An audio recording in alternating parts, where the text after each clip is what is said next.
Good morning, everyone, and welcome back to what will hopefully be a very productive day of Project Zomboid. We're back with Keith Bergman the Fifth here. Yesterday over the last 2 days, I suppose, we cleaned out the remainder of this little, like, chop shop area, whatever you call this, train station, organ harvesting operation, whatever the hell's going on, or went on here, I should say. We found a good stockpile of weapons, and we've decided to leave some stuff behind to manage our weight a little bit. But we're getting ready to go, I think, to get a move on. Since we cleared the way yesterday. Yeah, I left my bug-out bag, the other bag, near where we're going to be leaving, so I didn't have to carry it around. That is correct. That is something that I definitely remembered and did not just actually remember right now. Alright, so. Actually, we could use a bite to eat before we leave. Not the butter, not yet. It's definitely a, last resort kind of thing. Put the book away. How many bottles of water do we have? Oh wow, we're down to 2 full. Let's see if we can scrounge up a little more water before we go. I don't remember, okay, you're not empty yet. So yeah, let's take what we can. I know it's gonna increase our, how much weight we're on, but... What is going on with this? Why does it keep, like, stopping but then letting me fill? Question mark? It's definitely filling. Okay,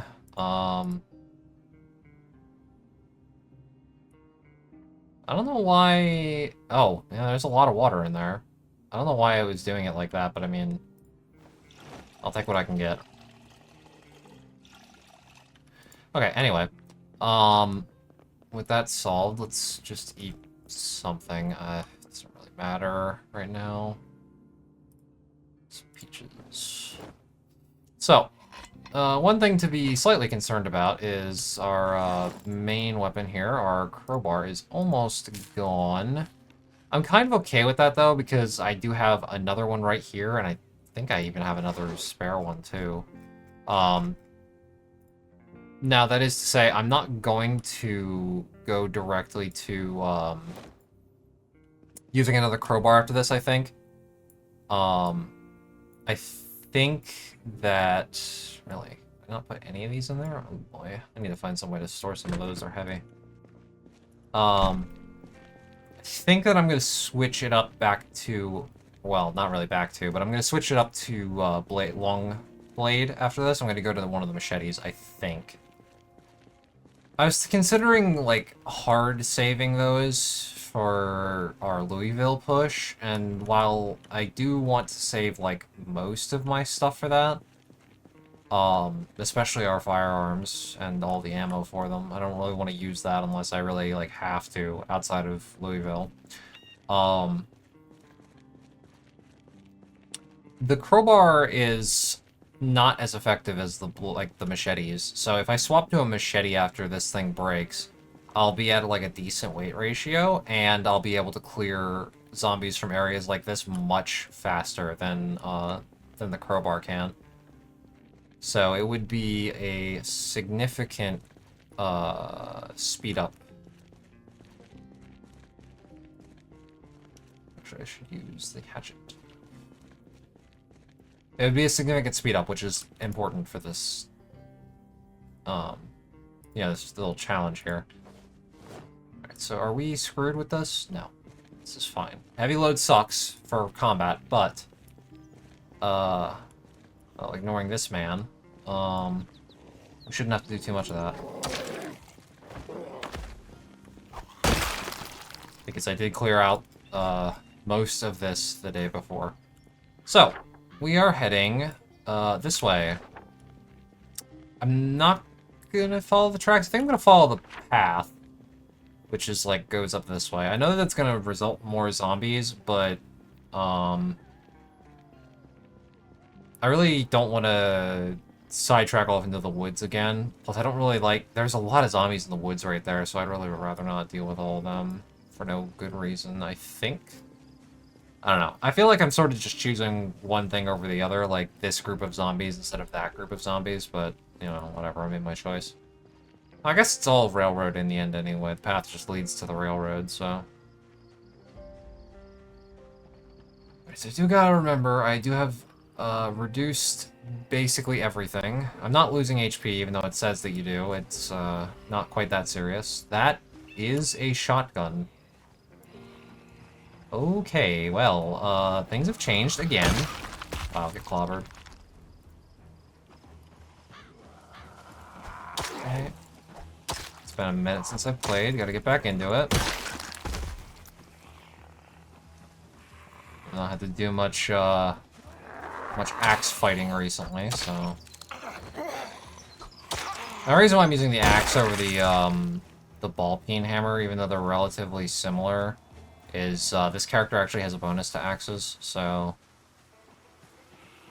I felt like I might as well. Because we are a, what, park ranger, I think? Give me that shotgun. I want it. Do you have any ammo for it? Okay, so what is this? It's a five shell pump action.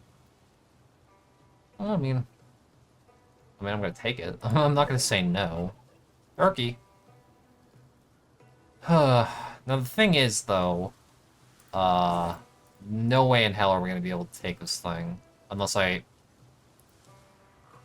Yeah, you know what? I am going to do that.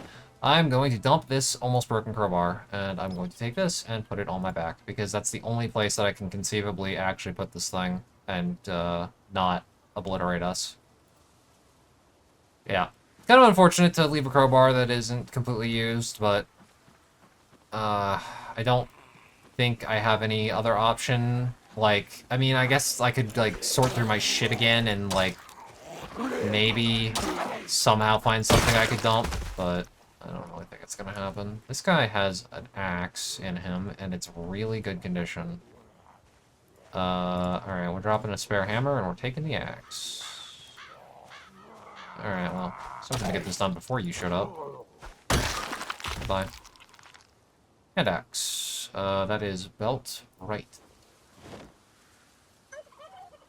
Yorkies. Actually, I'm going to switch to the other axe because it's already slightly damaged, so I'm going to use that first. Alright. And the interesting thing is that, because I've left the, we're taking damage. Shit. The axe is slightly heavier than the ball peen hammer. Okay, so we've got to do a little bit of sorting.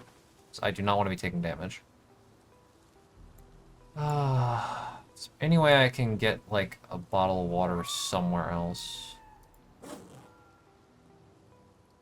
No. Oh, something just saw me, I think.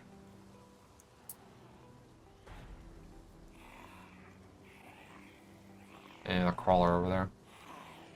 A lot of turkeys around here. Alright, we're not gonna need this much alcohol. Are these actually... Yeah, they're one. I can dump one of these and I'll probably be fine. Because then I can put one of these in here. Might be able to fit two, actually. Yes. It was on that breakpoint. Very nice. Okay, that will help out significantly. Let's put that in our secondary. And we're good to go. Alright. Slight delay, but nothing too big. Anyway, like I was going to say before I got rudely interrupted by noticing the problem,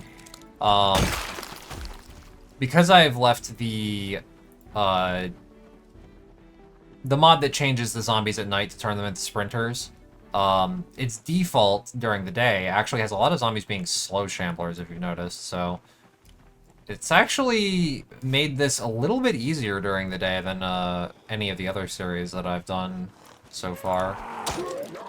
Which I'm fine with, considering that I'm still probably going to get absolutely dunked on in Louisville. I wouldn't be shocked if Keith Bergman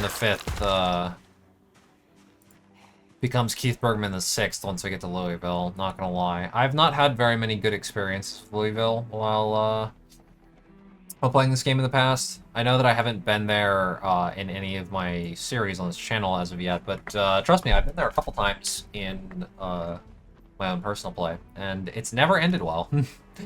I do not do very well in Louisville. It's kind of a nightmare. I think I've only got like maybe one expedition to Louisville that I can think of off the top of my head that went like reasonably well.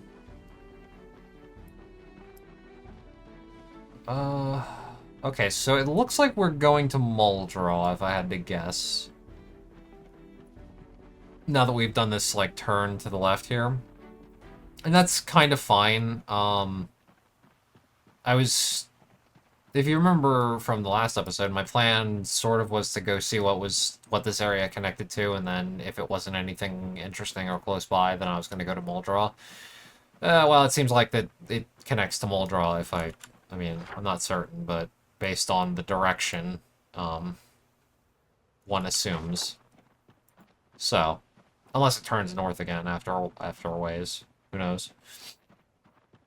But anyway, I'm kind of fine with going to Muldraw. I mean, it's gonna be rammed full of zombies probably, but it is definitely housing that is close by that I know, and I'm pretty dang familiar with Muldraw's layout. It's outside of like Rosewood, I think I probably know Muldraw the best. I mean, unsurprisingly, it is like one of the two like default start locations. Muldraw and Rosewood are like the easiest starts in the game, so I've played them quite a bit. I know them quite well. And like I mentioned before, I believe, Muldraw is really quite certain for finding a trolley, a hand cart.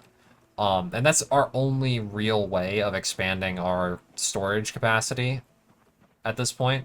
Like, if we can get a hand cart, I can get rid of this second bag. Hello? Well, not get rid of, but like, I could put the second bag on the hand cart with the guns and stuff, and then I have both my hands free and I can use like machetes and stuff like that as like a standard weapon. I mean, I would have to keep it on my back, and you know, because you use both hands to push the cart, but still, like, that's fine. That's really the only, as far as I can like reasonably conclude, the only way we're going to expand our storage capacity in this playthrough outside of what we have right now. Admittedly, we really lucked out on finding the leg pouches, the drop pouches for the ammo and stuff. I really was not expecting to find that. So that was a pretty big coup for us. But yeah, I think that a trolley is really the only way that we're going to... Oh, hello.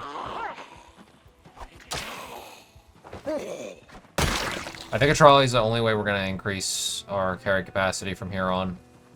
I can't think of anything else that's in the game, but definitely not in the base game, or in my mod list, that will allow us to actually make any more progress with carrying stuff around with us. Because, like, outside of that, my only real plan when it comes to the Muldraw, or the Louisville attack for going after the mall is to hit it with, or to, like, set up supply caches. And that sort of depends on what Louisville looks like when we get there, right? But I'm kind of, like, preemptively planning for Louisville to be, like, absolutely awful, just rammed full of zombies. Like, to the extent of, like, I can't deal with them even with, like, machetes and stuff. Which it's possible that they will be, because, like, you gotta remember, even with machetes being functionally just, like, you know, two-handed machete being, like, one-hit territory constantly, if there's enough zombies, it could take me so long to actually, like, fight that it ends up getting too close to nighttime, and the longer I take in this challenge, the earlier nighttime is going to happen. So, you know, I've got to be aware of that. And if that's going to be the case, then what I'll end up having to do probably, my sort of, like, tentative plan is to find a location close to Louisville. Maybe, like, there's, like, a distribution center thing, like, right on the outskirts. Maybe there. Yeah, that's probably what I'll end up having to take over, because it needs to be close to Louisville so I can actually, like, make headway without having to, like, run 10 miles every day just to get to Louisville.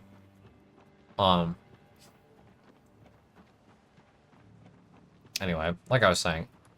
So my idea is to sort of, like, stockpile stuff there, go to nearby places like West Point or Riverside, or even all the way down to, like, Rosewood, and get equipment like guns and stuff and other, like, weapons and stuff like that, stockpile them there, and then make, like, pushes into the city, trying to establish, like, footholds to get closer to the mall. That's sort of my... I hope this doesn't happen, but I need to be prepared that it might sort of plan. Okay, I'm getting kind of close. I can actually see the way that this railroad connects up to Muldrow now, so that's good. It's 1:40. We've still got plenty of time in the day. Although these small packs of zombies that we're running into on the railroad are probably going to get worse the closer we get to Muldrow. So my current plan, when we get there, is to just... I'm probably just going to take the first place that we can get. I'm just going to, like, as soon as we get there, I'm just going to probably put away, like, drop everything, put the axe away, and whip out the machete and just go to town and just clear an area around, like, a building. And then just take that over and stay for the night, because,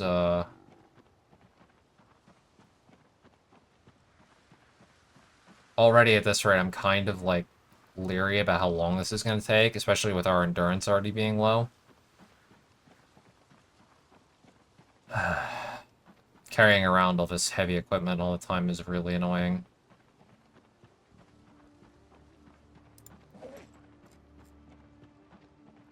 Problem is, it's like a lot of this stuff. I mean, I guess I don't need to have this stuff on me. I do have enough, like, just generally. Yeah, okay, so what I'm thinking, too, is that once we get to a place in Muldrow, like, if I can secure a building enough, I'm probably gonna leave the second bag there, because it's just, it slows me down too much. The second bag and the guns, probably. I'm not gonna need them in Muldrow, I don't think. At least I hope I don't. Not with machetes, anyway. I'll just take 2 machetes with me, and then probably just leave, like, most everything else. Because, I can't keep doing this, like, giga exertion every, like, 2 seconds thing. Especially with how long the, like, just moving these areas takes. It's just a lot of walking.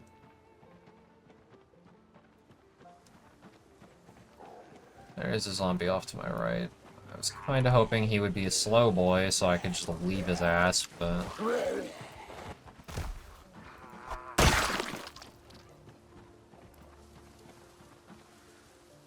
Alright. Just gonna sit on the ground just for a minute here. I just want to get out of exertion territory. Just up to, like, 80-something is good enough, I think. Oh, you know what? Let's just get it up. Okay, good enough, good enough, good enough. Let's move, let's move, let's move.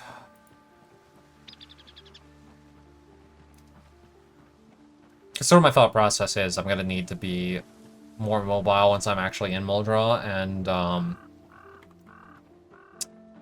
if I can find a cart, which there is a good shot that I will in the storage warehouse, then I can come back around with the cart, load everything up, and then just, you know, head out after that.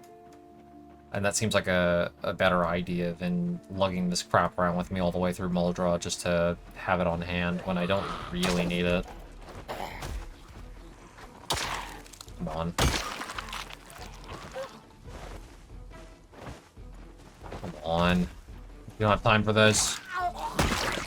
Alright. Why am I taking damage? Did I just become hungry or something? No. We've gone down, another kilo, which is not great. I see. We're taking damage every once in a while from the heavy load thing, but it's, like, really infrequent, and then it just heals. That's why it's doing that. Okay. It's no big deal. 3:30. When does nighttime trigger? 10? I think?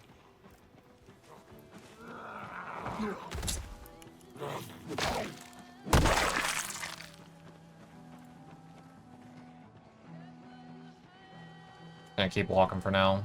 I know there's one behind me, and there's one over here, but if it's a slow boy, I can just outwalk him. I know that even with my reduced movement speed, the slow shamblers are real slow, and I don't give a shit if they'll just, you know, walk after me for a bit. That's fine. Hello, everyone. Sorry for the sudden episode cut-in here, but something unfortunate happened while I was recording this episode, and I was interrupted, and I accidentally clicked stop recording instead of unpause recording. So the last half of this episode just wasn't recorded. Unfortunate as that is, I've decided that there's no real way I can do anything else, so I've provided a little reenactment for you all, by thanks of our lovely assistant here, Keith Bergman V, thumbnail screenshot edition. This is the character that is a copy of the main character that we use for this series that I use on a separate save to get screenshots for the thumbnails for these videos. I'm going to use him, as he is obviously different here, to do a little bit of a reenactment of what happened in the episode.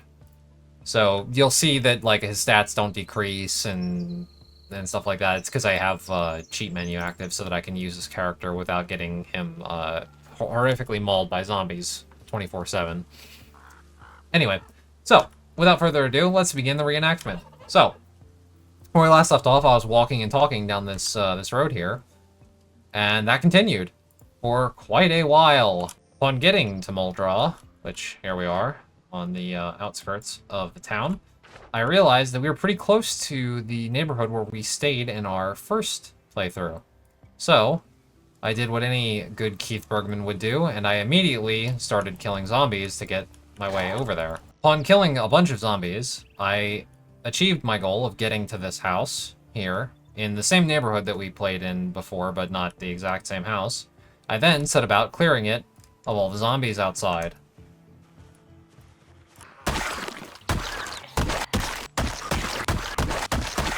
With the house now secure from the zombie threat, I then made my way inside. There was not a soccer team in here the last time. Get the hell out of here. So obviously there's some differences in between the saves here, but, you know, let's just pretend that this happened and I wasn't at all shocked by seeing this. I made it my way inside. The time was actually not daytime, it was nighttime. It was somewhere around here. And I then had Keith go upstairs and go to bed. The following morning, it was snowing outside. I don't have any real way of making that actually happen, even with cheat menu, so pretend that it's snowing outside. In this state, I decided that I was going to continue my plan either way, of making my way through Muldra up to the northwest and getting to the storage buildings that are up there in order to find a hand truck, because that hand truck is our only real hope of increasing our carry capacity for the foreseeable future. So Keith made his way over there. On the way, Keith generally avoided zombies. less successfully than current Keith, but either way, successfully avoided most of the zombies, as I felt that it was unnecessary to fight them when most of them were slow shambling anyway, and that they wouldn't pose much of a threat, and I could just outrun them by walking. Upon arriving here to the central storage unit, the You Store It, I decided that I was going to try and fight the giant amount of zombies in this area in order to try and get access to the storage units, which might contain a hand truck. The decision-making process being that I assumed that no matter what, I was going to have to do a big fight, and this was closer to a place that I knew I could sleep for the night than going all the way up northwest. So I decided to try for it. I went a little something like this. I pulled most of the zombies into a large line. Pretend that I'm using machete and not a crowbar right now because my actual Keith is currently using a Gerber machete. And I proceeded to fight them in a line like this for quite a while. All the way up this street, all the way back this street. A lot of zombies died. But the horde was ever strong. This is pretty accurate to the amount of zombies that I was facing in the actual playthrough. There we go. So something like this, because, you know, the machete was insta-killing a lot. Eventually, I got to the point where I was looking for some sort of solution to the vast amount of zombies, so I started doing fence hopping. Now, fence hopping is not a good idea in combat because your character's model gets kind of merged with the fence. So you can end up in situations where your character looks like they've cleared the fence, but a zombie behind you, behind the fence, can still attack you. So something like that happened. Let's do a little reenactment here. It's not going to be real because it's hard to do. Okay, so that happened, basically. I then clicked on this, and I had a laceration on my right hand. Now, anyone that plays Project Zomboid knows that right hand and right arm injuries are just, they're it for when it comes to combat. Because your character's right hand is their dominant hand for fighting. So if your right hand is damaged in any way, you attack slower and do less damage. So you're basically combat ineffective. So upon this happening, I had Keith instead leave the fight that I was doing and head all the way back home in disgrace. Complaining to myself the whole time about how I'm a fool and how I shouldn't be doing stuff like hopping fences because it's not a good idea. And yada yada yada, a lot of beating myself up, but whatever, it happened. So anyway, in the snow, Keith ran, or well, mostly walked all the way back home. There was also a cop at some point that I killed that had a shotgun, so Keith has a pump-action shotgun with, I think, a 5-round internal magazine, 6 rounds, something like that. Anyway, so following that whole debacle, Keith walked all the way back home, cleared out some more zombies that wandered over towards the house in the in the hours that he was gone, because there were a couple. Thankfully they were pretty easy to clear out, even with the bum hand, because the machete does a lot of damage, so it still routinely kills. And then Keith walked inside. I said that I was going to skip past the next, however long it was going to take for the hand injury to heal. And then I looked over at OBS and saw that I wasn't recording, because I hadn't been recording for half the episode. And now you're caught up. So back to you, actual Keith. Well, with that unfortunate explanation out of the way, welcome back. Here we are, following a completely fruitless day where I went up to the storage units up here, decided to start fighting the zombies around there, trying to clear out the area so that I could actually loot it, only to do a stupid fence jump that got me bit on the hand, well, not bit on the hand, but lacerated on the right hand, which completely ruins any hope of me actually doing any more fights. So we're back at home, and I'm going to be resting. So with that, unfortunately, I'm going to have to end the video here. I know that it's a bit lackluster, especially with my my cock-up with the video recording, but I am unfortunately out of time. It is Tuesday night, and this video goes up tomorrow. So Nothing more I can do about it. I will see you guys again in the next one. I will probably just fast forward through healing this injury because I can't really do much with this hand wounded. So I'm probably just going to be skipping a ton of time reading books and sitting around eating through our supplies. Anyway, I hope you all enjoyed what little of this episode actually happened on camera. And I'll hopefully see you guys again in the next one, which will be a more normal episode, I promise. I'll see you then.